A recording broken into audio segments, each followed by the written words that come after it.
Assalomu alaykum, hurmatli yurtdoshlar. Bizni ijtimoiy tarmoqlarda YouTube'da tomosha qilayotgan aziz hamyurtlarimiz.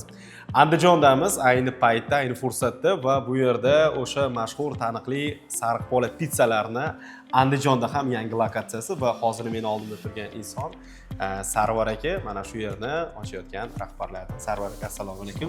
Birinchi o'rinda tabriklaymiz. Juda ham chiroyli yangi markazda Andijonga ochishga ehtiyoj qanday bo'ldi? Bitta oldin umumiy mana shu yerda ochilish haqida gapirib bersangiz. Vodiyda o'zi barcha viloyatlari Jahongir akani juda aniq suyishadi. Shunga Andijonda talab kuchli bo'lgani uchun Andijonga ochilyapti. Mana birinchi katta filiali shu Andijonda, katta filial shu bo'lyapti hozircha. Juda yaxshi. Kirishimizga bizni ta'mirlash ishlari o'ziga tortdi. Juda ham chiroyli ta'mirlangan, interyer dizayn juda ham chiroyli. Keling, buni dizayni o'zi Toshkentdan Jahongir tomonidan tasdiqlanganmi yo dizayn o'zlaring tanladinglarmi? Umuman interyer bo'yicha bitta fikringizni ham aytib o'tsangiz. Bu Toshkentdan qilinadi. Toshkentda dizaynerlar qilgan, ulardan tasdiqlanib, remont boshlanadi. Gap bo'lishi mumkin. Va albatta Sarvar aka, asosiy savolga o'tsak, e'tibor bergan bo'lsak, mana biz pitsaga kirganimizdan so'ng, zalga kirganimizdan so'ng 80-90% ko'zimizga tashlanib turgan bu panellar. Dekapol panellari. Keling, mana shu dekapol panellarni tanlashga asosiy sababchi nima bo'ldi? Chunki baribir O'zbekistonda tanlovlar ko'p. Nima olsangiz ham variant ko'p bo'ladi. Nima uchun aynan dekapol panellari tanlandi? Tarixi qanaqa bo'ldi? Ozgina gapirib bersiz. Mijozlarimizga qiziq.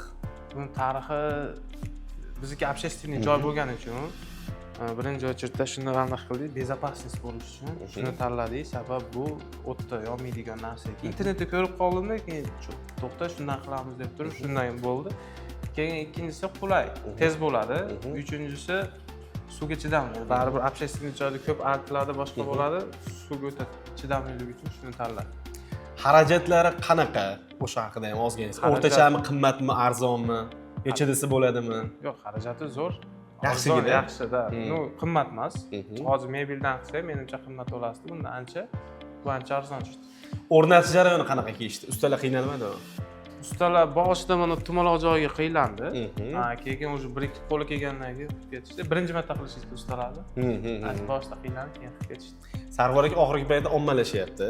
Oxirgi paytda urfga kiryapti, trend bo'lyapti. Nima deysiz, mana sizga o'xshagan boshqa yangi joy ochayotgan tadbirkorlar ham ko'ryapti. Hamkasblaringizga tavsiya qilasizmi shulardan foydalanishni? Xo'p, qaysi taraflama misol uchun? Bu hamma tomonlama, например, o'zi bilsangiz, boshqa davlatlarda общественный joyda безопасность birinchi o'rinda turadi. Безопасностьga bunga yetadigan faqat oddiy emotsiya bor, shu borda. Sabab emotsiya yonmaydi, mana shu yonmaydi. Bu dekoratsiyasi o'ta kuchli, buniki zo'r chiqadi mana shu. Bu brendni tanlashingizni Jahongirda o'zi bilan ham gap bo'ldimi? Suhbatlashdingizmi dekapollar tanlash bo'yicha ham? Yo'q, buni suhbat qilmadik. Bu o'zingiz shaxsiy tanlovingiz bo'ldi. Bu o'zim shaxsiy tanlovim. Sabab ularda dizayner ketdi, mebel tipi ashq narsa ketdi, qolganini o'zimiz tanladik. Безопасность bo'ladi. Ular ham bilishadi, shu narsadan qilinyapti, ular ham tasdiqlashgan. Bo'ldi. Rahmat.